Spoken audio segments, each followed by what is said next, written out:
અમેરિકાએ સંપૂર્ણપણે અમાનવીય રીતે ભારતીયોને જાણે કોઈ આતંકવાદીઓ હોય એમ હાથમાં હથકડી, પગમાં બેડીઓ પહેરાવીને એક વિમાનમાં કે જે વિમાન આર્મીનું માલ સામાન લઈ જવાનું હોય એવા વિમાનમાં એક જ ટોયલેટ જેના અંદર હતું એના અંદર બેસાડીને ભારતીયોને અહીંયા લઈને આવ્યા.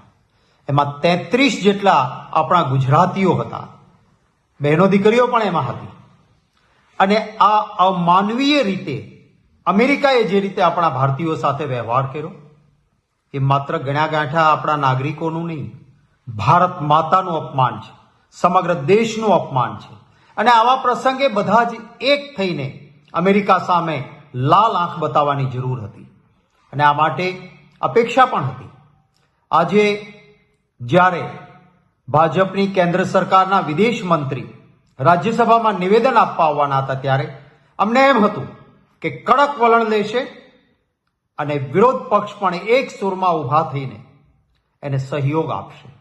પરંતુ કમનસીબે વિદેશ મંત્રીશ્રીએ કડક વલણ તો ન દાખ્યું, ઉલટાનું જાણે અમેરિકાએ કર્યું છે એ બધું બરાબર છે અને આપણે એ જ લાગના હતા એ પ્રકારનું નિવેદન આપ્યું. વિરોધ પક્ષ તરફથી કોંગ્રેસ વતી ભાઈ રણદીપ સુરજેવાલાએ કેટલાક સવાલો ઉભા કર્યા. ઇન્ડિયા ગઠબંધનના અન્ય આગેવાનોએ પણ સવાલ ઉભા કર્યા. પહેલી વાત તો એ હતી કે શા માટે આપણી સરકાર એવું સ્વીકારી લે છે કે આ બધા ગેરકાયદેસર ના જતા? એ તો અમેરિકાનો નિર્ણય છે ભાઈ. આપણા લોકોની વાત અપીલ આપણે તો કરવી જોઈએ ને? નહીં. બીજો મુદ્દો હતો આપણો કે ભાઈ કાઉન્સેલર એક્સેસ એમને કેમ નથી આપતા, તમે આપો.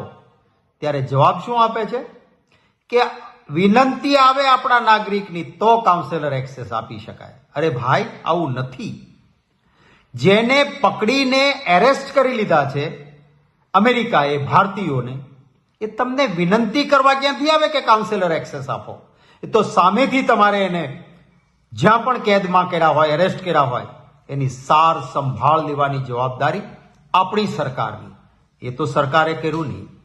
ત્રીજો મુદ્દો વિરોધ પક્ષ તરફથી ઉઠાયો કે ભાઈ જે લોકો ત્યાં ગયા છે એમણે ત્યાં મજૂરી, મહેનત, કામ કરીને જે ત્યાં પ્રોપર્ટી ઊભી કરી હોય એની અસ્કયામતો હોય તો એની મહેનતની અસ્કયામતો ભારતમાં પાછી લેવા માટે સરકાર શું કરવા માંગે છે એનો પણ જવાબ નહીં.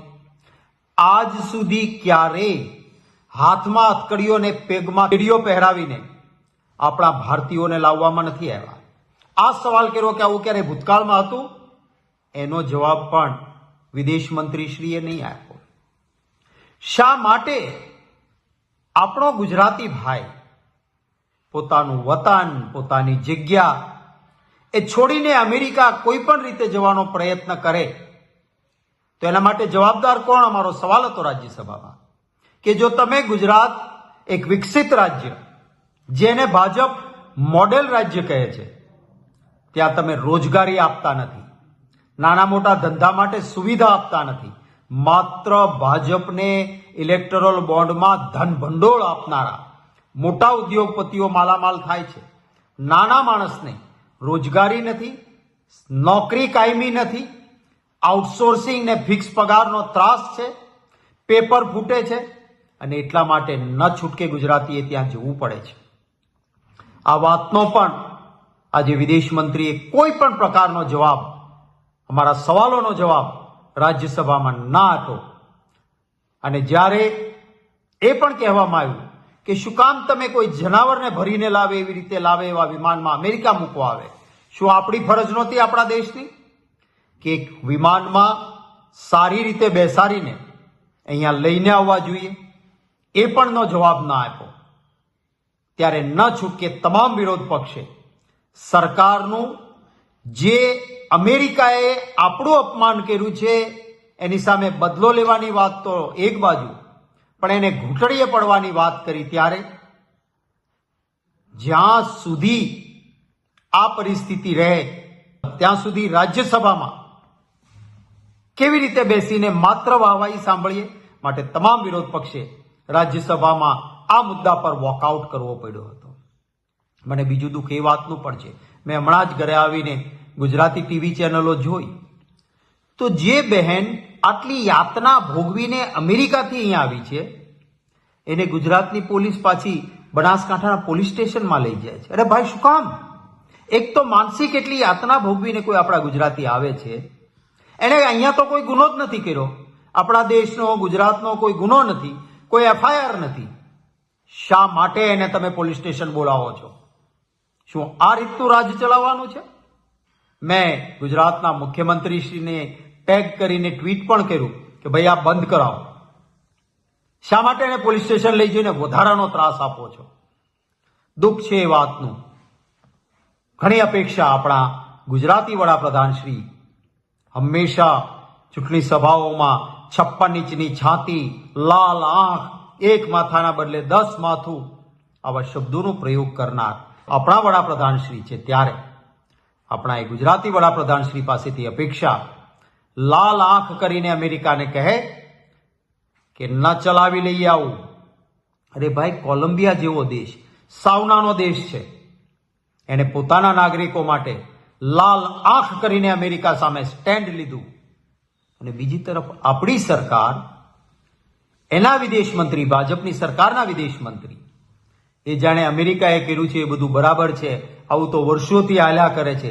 અરે ભાઈ, કોઈ વર્ષોમાં ક્યારેય બેડીઓ પહેરાવીને આપણા નાગરિકોને અહીંયા લાવવાની કોઈ દેશે હિંમત નહોતી કરી. અરે એક વખત અમેરિકામાં એક આપણા ડિપ્લોમેટ સાથે દુર્વ્યવહાર થયો, કોંગ્રેસની સરકાર હતી કેન્દ્રમાં, લાલ આંખ કરીને કહી દીધું હતું. વડાપ્રધાન શ્રીએ એ વખતે અમેરિકન ડેલિગેશનને મળવાની ના પાડી દીધી. રાહુલ ગાંધીજી કે કોઈ નેતા અમેરિકન ડેલિગેશનને ન મળ્યું કે તમે અમારા ડિપ્લોમેટનું અપમાન કર્યું છે, અને અમેરિકાએ અનકન્ડિશનલ માફી માંગવી પડી હતી. આવા સ્ટેન્ડની અપેક્ષા હતી. અને અત્યંત દુઃખ છે કે આજે જે રીતે મારા દેશના નાગરિકો સાથે વ્યવહાર થયો છે, આ ભારત માનું અપમાન છે, મારી માંગ ભોમ ગુજરાતીનું આ અપમાન છે. અને આ પ્રકારના અપમાન સામે હજી પણ વિનંતી કરું છું કે સરકાર સ્ટેન્ડ લે, લાલ આંખ કરે, અને આ રીતે આપણા દેશવાસીઓને, આપણા ગુજરાતીઓને કોઈ આતંકવાદીની જેમ ટ્રીટ કરીને ન મોકલી શકે. અને આવ્યા પછી પણ ગુજરાતની પોલીસના પોલીસ સ્ટેશન પર તો એમને ના જ બોલાવી શકાય.